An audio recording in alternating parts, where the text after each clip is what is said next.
Rezeki yang lepas darimu hari ini masih dapat diharapkan datangnya esok hari, tetapi umurmu yang lewat hari ini tidak mungkin diharapkan kembali lagi.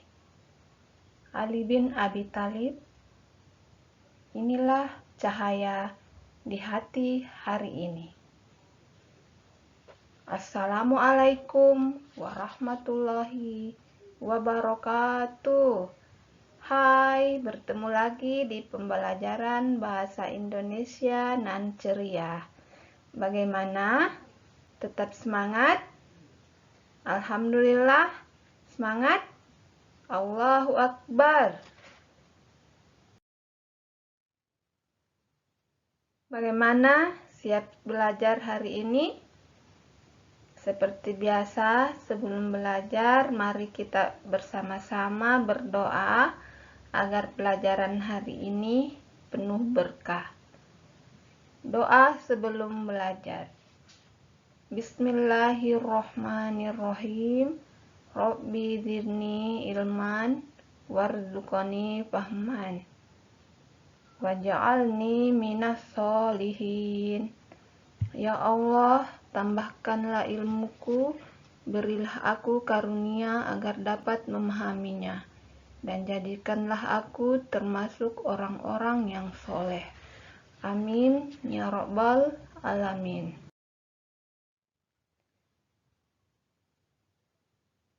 Dalam bab sebelumnya, kita sudah mendalami teks berita dari berbagai media. Ketika kita mengikuti media, baik itu melalui media cetak maupun elektronik, kita tidak bisa lepas dari yang namanya iklan. Beragam iklan dapat kita saksikan hampir setiap saat. Bahkan di channel YouTube saat ini pun sudah diisi berbagai iklan. Nah, inilah yang akan menjadi pembahasan kita di bab kedua ini, teks iklan sebagai sarana komunikasi. Nah, di pertemuan pertama ini, kita akan membahas menentukan unsur-unsur iklan, slogan, dan poster. Adapun tujuan pembelajaran kita hari ini, setelah mengikuti pembelajaran materi ini, santri mampu menjelaskan pengertian dan fungsi iklan, slogan, dan poster. Kedua, santri mampu mengidentifikasi unsur-unsur teks iklan, slogan, dan poster dari berbagai sumber. Perhatikan contoh iklan di bawah ini.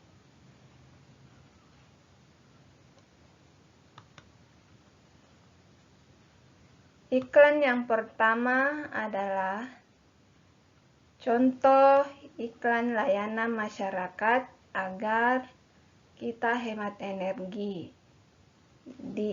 Digambarkan sebuah bohlam lampu yang sedang tertidur, sedang istirahat, dan diberi kata-kata istirahatkan lampu bila tidak digunakan.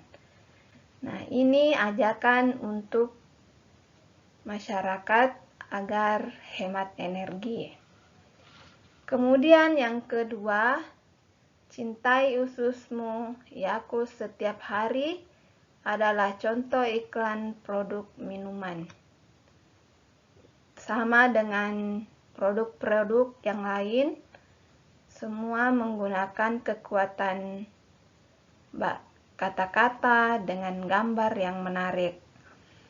Yang ketiga ini hampir sama dengan contoh yang pertama tadi, yaitu iklan layanan untuk masyarakat, dan ini iklan layanan kesehatan. Ayo cuci tanganmu pakai sabun, kuman mati, tangan happy. Digambarkan dengan tangan yang bersih dari kuman-kuman.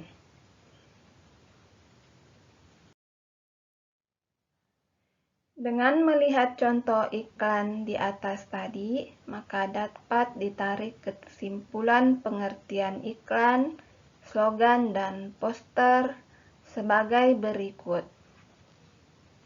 Iklan adalah teks yang mendorong, membujuk khalayak agar tertarik pada barang dan jasa yang ditawarkan. Iklan dapat juga diartikan penyampaian kepada khalayak mengenai suatu barang dan jasa. Adapun slogan adalah perkataan atau kalimat pendek yang dipakai sebagai dasar tuntunan atau pegangan hidup. Sering disebut moto atau semboyan. Contohnya sering kita dengar, tiada hari tanpa prestasi. Slogan ini menunjukkan pentingnya mengukir prestasi setiap hari. Ada juga contoh lain, bersatu kita teguh, bercerai kita runtuh. Ini slogan yang menunjukkan pentingnya kita bersatu dan bekerja sama. Kemudian poster adalah plakat atau kata-kata dan gambar yang dipajang di tempat-tempat umum. Sama dengan iklan sebagai pemberitahuan suatu ide atau hal penting kepada khalayak. Pembedanya, poster hanya dipajang di tempat-tempat umum, sedangkan iklan bisa memakai media televisi, radio, ataupun dipajang di tempat umum.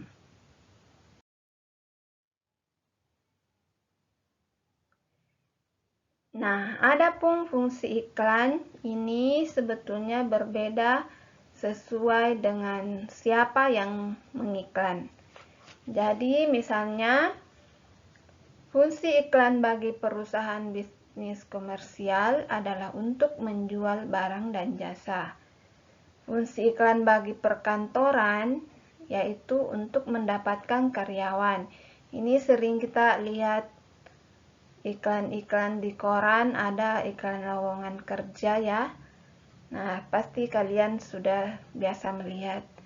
Kemudian bagi pemerintah, fungsi iklan yaitu menyebarkan informasi dan memberikan layanan kepada masyarakat.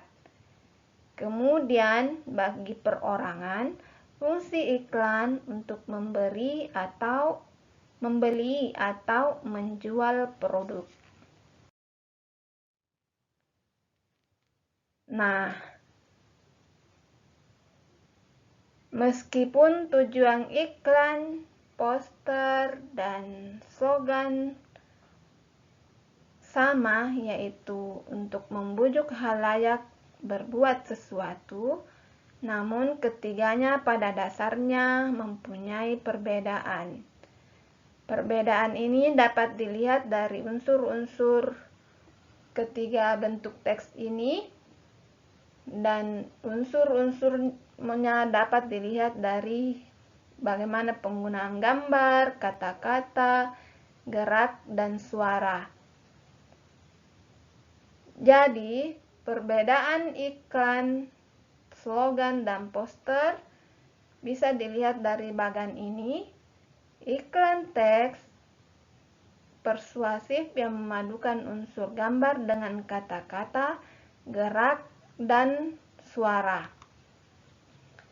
Sementara slogan adalah teks persuasif yang mengutamakan unsur kata-kata dan suara.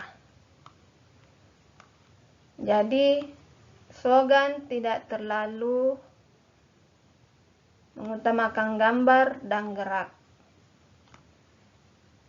Poster yaitu teks persuasif yang mengutamakan kekuatan gambar dan kata-kata dan dipajang di tempat-tempat umum.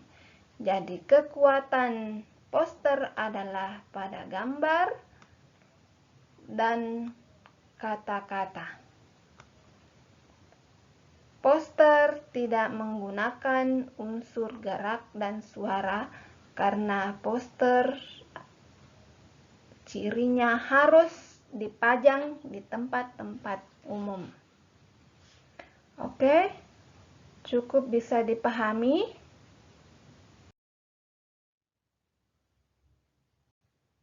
Nah, setelah mengikuti pembahasan tadi, ayo kita mereview bagaimana kalian memperhatikan materinya dengan menjawab soal ini yang merupakan tugas pertemuan pertama di bab kedua ini. Cukup singkat, ada 6 soal, dikerjakan di Google Classroom atau di buku tugasnya dan diserahkan ke ibu. Oke, selamat bekerja.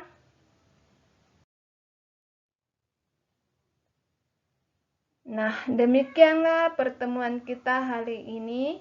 Semoga bermanfaat. Dan apa yang kita kerjakan hari ini bernilai ibadah di sisi Allah Subhanahu wa Ta'ala.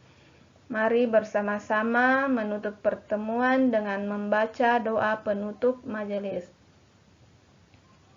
Bismillahirrahmanirrahim.